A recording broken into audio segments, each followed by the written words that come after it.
I was reminded as we were driving along Highway 3 towards Denver this afternoon that it wasn't so many weeks ago that I was on a bus riding through Germany with a bunch of Wartburg College kids, and one of them was a lively and interesting and sometimes rambunctious young man named Mitch, who belongs to your congregation, and whose mother works at Wartburg College. Forgot Mitch's last name, but you know who I'm talking about. It was a good experience, and somewhere around Dresden, Germany, I said, Mitch, I'm taking a chance here. Are you actually a church member?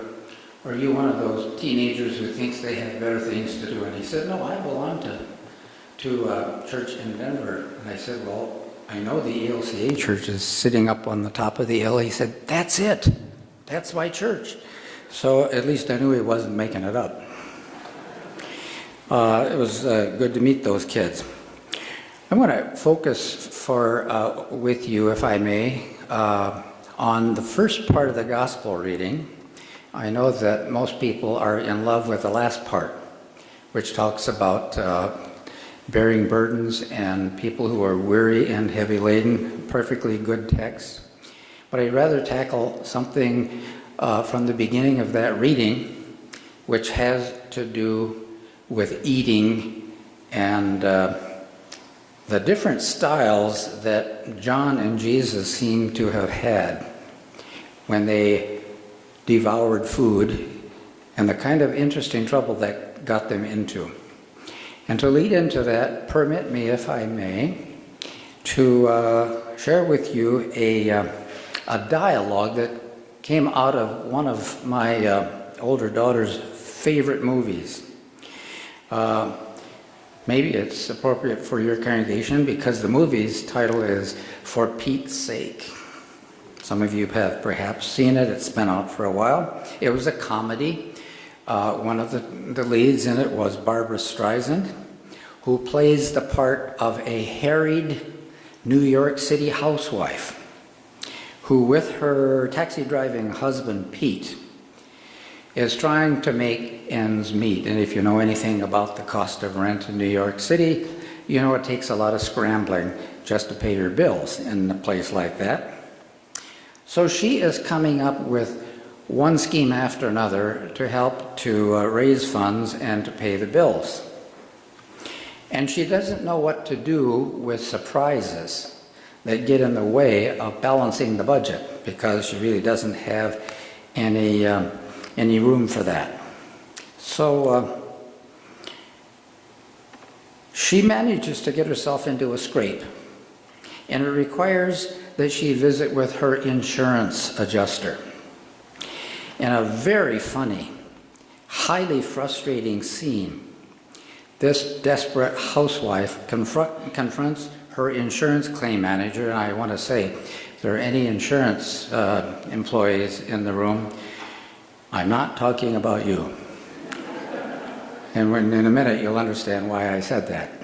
So she goes to see the insurance claims manager, asking for coverage for the damage that she has experienced. And the conversation goes something like this. The housewife says, we've paid for insurance coverage for just this sort of thing.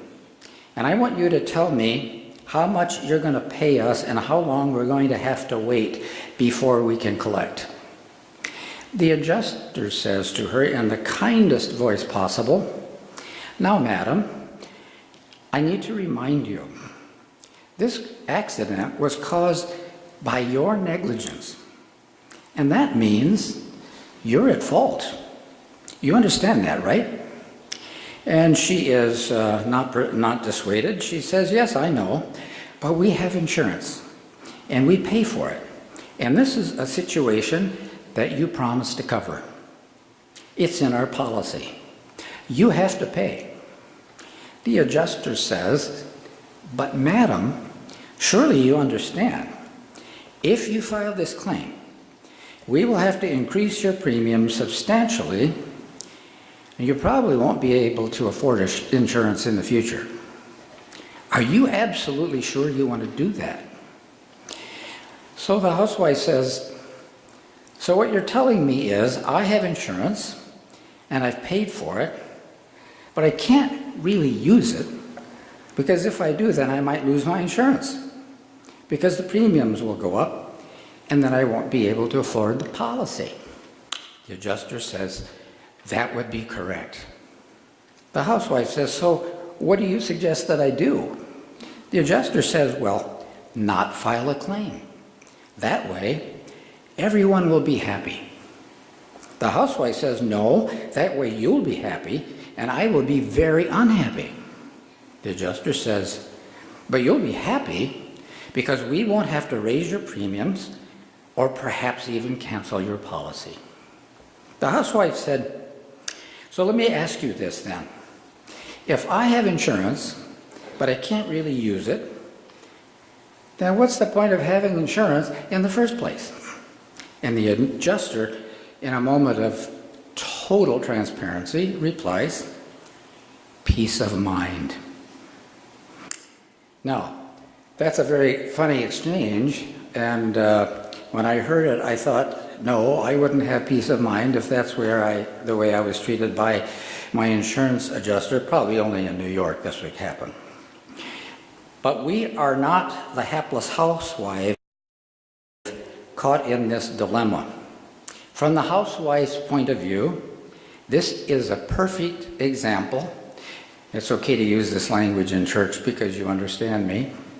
An example of damned if you do and damned if you don't.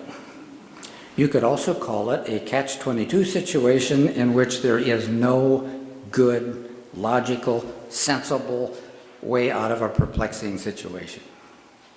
We have a situation like that in today's gospel reading.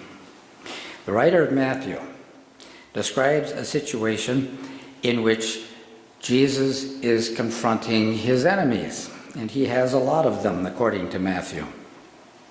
What he's saying to them essentially is, you want to have things both ways. But what you really want is to discredit John the Baptizer and me because you don't like either of us. Specifically, the charges laid by John and Jesus' enemies were these. John the Baptizer came preaching repentance while living a life of self-denial, eating hardly anything except, of course, what he could find in the wild. Honey, grasshoppers, things like that. And his critics said, that proves he was mentally unbalanced. Normal people don't behave this way. What his critics were really thinking but didn't want to have to actually say was, John preaches repentance and that makes us extremely uncomfortable. So we suspect that he's really talking about us. So let's change the subject and ruin his reputation by questioning his mental health. Same critic said about Jesus, not that he eats too little food or the wrong kind of food, but in fact, he eats too much food and with the wrong kind of people. They saw that he accepted invitations to the homes of people with whom they would never associate because they're the wrong kinds of people. So they decided to try to trash Jesus' reputation by changing the subject and calling him a drunkard and a glutton.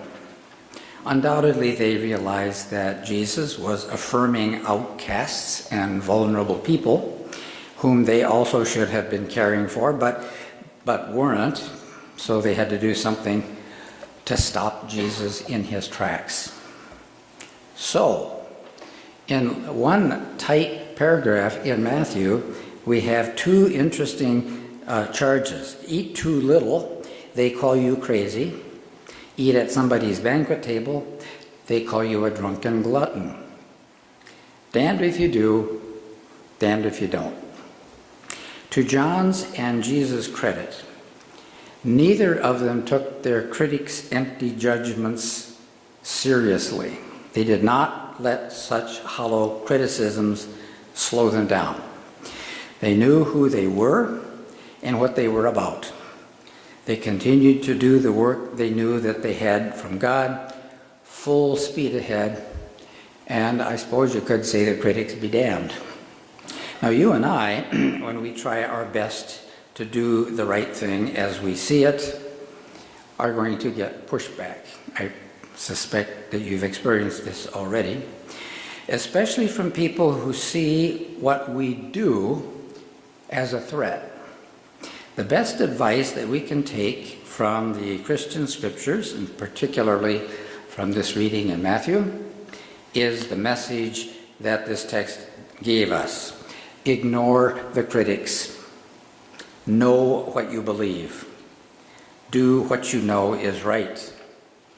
Take courage from the truth that doing what is right is its own reward, even in the face of opposition. Just a little aside there, I made a reference to doing the right thing being its own reward. Matthew is the gospel that, if you read it carefully, likes to talk about rewards constantly. Rich people do what they do. They don't help poor people. They will have their reward. That's a threat.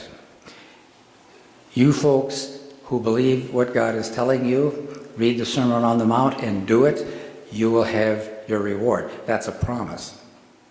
But in either case, the best reward is doing what is right for its own sake.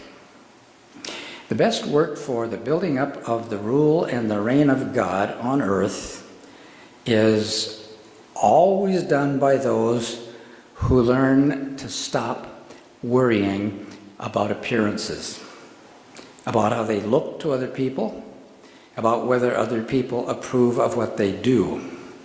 It's not always easy to get to the point where we can do this effectively and without fear. Group pressure can be a powerful influence. Community condemnation can sway a person mightily. Peer pressure can stop a person from doing the right thing.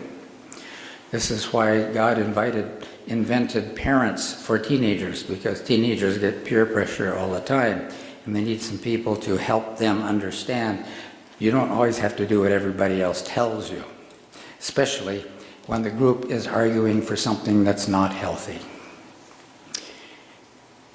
There was a group out a few years ago called the Backstreet Boys. I'm not staying in tune with the music scene enough to know if they are still out there. But they once sang a lyric that captures the idea of what I'm sharing with you right now. Try to decide if you fit into this sentiment. Here's the words from the song that is sung by was sung by the Backstreet Boys. You don't run with the crowd. You go your own way. You've got your own kind of style that sets you apart. That's why, this by the way is a love song, that's why you captured my heart. I know sometimes you feel like you don't fit in, and this world doesn't know what you have within. When I look at you, I see something rare, a rose that can grow anywhere.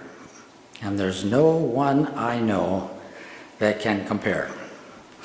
To put this in terms of Christian faithfulness, forget about the critics, imitate Jesus, be yourself, be faithful to your calling, be God's person. Do the right thing, it will bring its own reward. Thanks be to God.